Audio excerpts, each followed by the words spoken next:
சக்தி பல் மருத்துவமனை உங்க ஊர்ல தான் இருக்கு, முள்ளுக்குறிச்சியில. அங்கிருந்து வந்திருக்கேன். பல் டாக்டரு. பல் பிரச்சனை எதா இருந்தாலும் சலுகை விலையில பண்ணிட்டு இருக்காங்க ஒரு 10 நாளைக்கு. ஏன்னா 3 வருஷம் ஆச்சு இந்த கிளினிக் ஓப்பன் பண்ணி. ஸோ பல்லை பற்றி நான் ஃபஸ்ட்டு உங்களுக்கு சொல்ல போகிறேன். என்னன்னா, ஃபஸ்ட்டு எதுக்காக பல் டாக்டர்கிட்ட போவீங்க? மோஸ்ட்லி பல்லு வலியில தான் போவீங்க இல்லையா? யாருனாலும் பல்லு வலி, தூங்க முடியல, சாப்பிட முடியல, அப்பதான் பல் டாக்டர்கிட்டே போவீங்க. ஆனா பல்லு வலிக்கு முன்னாடியே பல்லுல வந்து கருப்பா இருக்கும். அது நீங்க வந்து பல் விளக்கும் போது பார்த்துருந்தீங்கன்னா உங்களுக்கு தெரிஞ்சிருக்கும். அப்ப யாருமே அதை கண்டுக்க மாட்டோம். பல் வலி வந்ததுக்கு அப்புறம் தான் போவோம். பல் வலி வந்துச்சுன்னா என்ன பண்ணணும்னா வேர் சிகிச்சை பண்ணணும். பல்லுக்குள்ள குழி மாதிரி தோண்டி வேரெல்லாம் எடுத்துட்டு அதுக்கப்புறம் செய்யணும். அது வந்து செலவு அதிகமாகும். ஆனா பல்லுல லைட்டா கருப்பா இருக்கும் போதே நம்ம வந்து அதை பண்ணிட்டோம்னா லைட்டா எடுத்துட்டு பல்லு கலர்ல ஒரு சிமெண்ட் மாதிரி வச்சு அடைச்சிருவாங்க. அந்த மாதிரி பண்ணும்போது விலை கம்மியாகவும் இருக்கும், பல்லையும் நம்ம காப்பாற்ற முடியும். ஆனா யாருமே அதை செய்ய மாட்டேங்கிறோம். பல் வலி வந்தாதான் போறோம். ஸோ எல்லாருமே வந்து பல் விளக்கும் போது கண்ணாடியை பாருங்க. பல்லு மேல வந்து கருப்பா ஏதாவது ஒட்டிட்டு இருக்கா அப்படிங்கிறத பாருங்க. நான் போட்டோ காட்டுறேன். அடுத்தது உங்க குழந்தைங்களுக்கு பல் எத்திட்டு இருக்கும், பாத்துருக்கீங்களா? வீட்டுல பல் முன்னாடி இருக்கும். எனக்குமே இருக்கு. இப்போ பல் முன்னாடி இருக்குதுன்னா கண்டிப்பா கை சூப்பிருப்பாங்க இல்லைங்களா? சின்ன வயசுல கை சூப்புறதுனால பல் எத்திட்டு வரும்.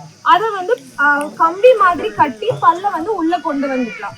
இப்போ முன்னாடி வந்து அது பிரச்சனை இல்லை, எல்லாரும் பல் எத்தினாலும் ஒன்றும் பிரச்சனை இல்லை. ஆனா இப்போ வந்து பல் எத்திட்டு இருந்ததுன்னா கல்யாணம் கூட நடக்க முடியாது இல்லைங்களா? அதனால வந்து பல் எத்திட்டு இருந்தா கிளிப்பு போட்டு கரெக்ட் பண்ணிக்கலாம். அது எப்போ பண்ணலாம்னா வளர்ற வயசுல பண்ணா ரொம்ப நல்லது. ஒரு 25 ஒரு 30 வயசுக்குள்ள ஒரு பொண்ணா இருந்தாலும் சரி, பையனா இருந்தாலும் சரி, பல் எட்டு பல் இருந்துச்சுன்னா நம்ம கம்பி மாதிரி கட்டி குணப்படுத்திடலாம். இல்ல கம்பி மாதிரி எனக்கு வேணாம், பார்க்க அசிங்கமா இருக்கு அப்படின்னா பல்லு செட்டுலே இருக்கு, அதாவது போட்டா தெரியவே தெரியாது, அந்த மாதிரி இருக்கு. ஸோ அந்த மாதிரி ஃபிக்ஸ் பண்ணி பல்ல வந்து நேர்படுத்திக்கலாம்.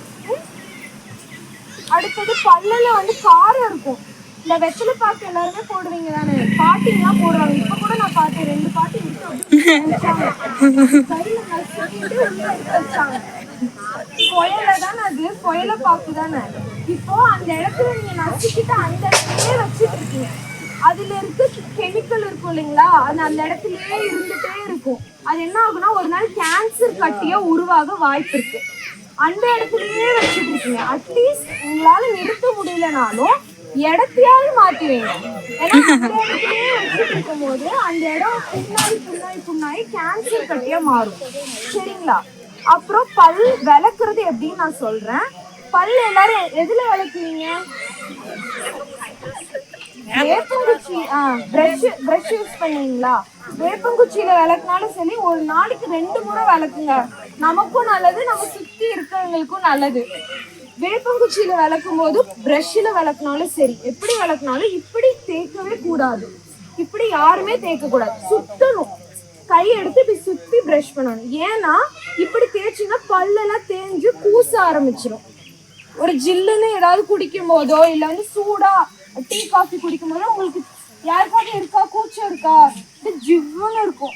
அந்த மாதிரி இப்படி தேய்க்கிறனாலதான் அங்க பிரச்சனை வருது. ஸோ சுத்தி பிரஷ் பண்ணுங்க. நல்லா அப்படி சுத்தணும். எந்த இடம்னாலும் சுத்தி பிரஷ் பண்ணணும். அடுத்தது பல்லுல வேற யாருக்காவது துர்நாற்றம் இருக்கா? யார்கிட்டயாவது பேசும்போது எனக்கு வாயில இருந்து துர்நாற்றம் வருது, அந்த மாதிரி ஏதாவது இருக்குன்னா பல்லுக்கும் எவருக்கும் நடுவால இடுக்குல வந்து நம்ம சாப்பிட்ற உணவு வந்து தங்குறதுனாலதான் அந்த துர்நாற்றம் வருது. அது வந்து என்ன ஆகும்னா நாளடைவில் அந்த இடத்துல வந்து கிருமி ஜாஸ்தியாகி பல்ல ஆட ஆரம்பிச்சிடும். உங்க நிறைய பேத்துக்கு பல்ல ஆடும்னு எனக்கு தெரியும். நீங்களே ஆட்டுவீங்க, ஆட்டி எடுத்துருவீங்க தானே நீங்களே. நாங்க வராமையே ஸ்டார்டிங்ல எனக்கு தெரியும். ஸ்டார்டிங்ல எடுத்துட்டே வருவாங்க என்கிட்ட, பல்லு நானே எடுத்துட்டேன் கண்ணு அப்படின்னு வருவாங்க. அதான் பல்ல ஆட்டம் குறையணும் அப்படின்னா ஒரு தடவை பல்ல வந்து கிளீன் பண்ணிக்கணும். நம்ம பிரஷ் பண்றது வந்து அவ்வளோக்கும் நம்ம ஒழுங்கா பண்ண மாட்டோம். அதனால பல் மருத்துவரை பார்த்து நம்ம கிளீன் பண்ணிக்கணும். சரிங்களா? அடுத்தது நிறைய பாட்டிங்களுக்கு பல் இருக்காது, ஒரு பல் போயிருக்கும் கீழே. அந்த பல் நீங்க அழகா இருக்கீங்க. சரிச்சா? இன்னும் பல் செட் போடுங்க, இன்னும் அழகா இருக்கீங்க. பாட்டி, அந்த பாட்டி பாருங்க, பாட்டியோட கண்ணெல்லாம் சுருங்கி இருக்கு. செட்டு போட்டு எப்படி இருக்கும்? எல்லாம் முன்னாடி இருந்து பாட்டி அழகா இருப்பாங்க. தைரியமானா பாட்டி உங்களால சாப்பிட முடியுதா? கஷ்டமா இருக்குன்னு மென்னு சாப்பிடுறதுக்கு மெல்லவே முடியாது பல்லு இல்லாதனால. செட்டு போட்டுக்கோங்க, கம்மி விலையில போட்டு தருவாங்க. கம்மி விலையில அது சும்மா பண்ண அப்ப நான் எப்படி வாழ்றது சொல்லுங்க. உங்களுக்கு அளவு எடுத்து செட்டு போட்டு கொடுத்துருவாங்க. ஸோ பாட்டி என்ன அழகாயிருவாங்க, நல்லாவும் சாப்பிடலாம். இப்ப இதனால என்னன்னா செட்டு போட்டுட்டா நல்லா மென்னு சாப்பிட முடியும். மென்னு சாப்பிடறதுனால என்ன நல்லா ஜீரணமாகும். ஜீரணம் ஒழுங்கா நடக்கலனாவே கண்டிப்பா எல்லாத்துக்கும் சக்கரை வியாதி வரும். இங்க நிறைய பேத்துக்கு இருக்கும், அட்லீஸ்ட் இதுல பாதி பேத்துக்காவது சக்கரை வியாதி இருக்கும். இது வந்து நல்லா மென்னு சாப்பிடாதனாலதான் வருது. ஸோ பல் செட்டு, ஒரு பல் இல்ல 2 பல் இல்லைனாலும் நம்ம செட்டு மாதிரி போட்டுக்கலாம். அங்க மாடல் இருக்கு, உங்களுக்கு யாருக்கா செக்அப் பண்ணணும்னா சொல்லுங்க, நான் செக்அப் பண்ணி உங்களுக்கு இன்னும் நான் வந்து விளக்கம் கொடுக்குறேன். சரிங்களா? இப்போ உங்க குழந்தைங்கள எப்படி பாத்துக்கலாம்? நம்ம வாய் தான்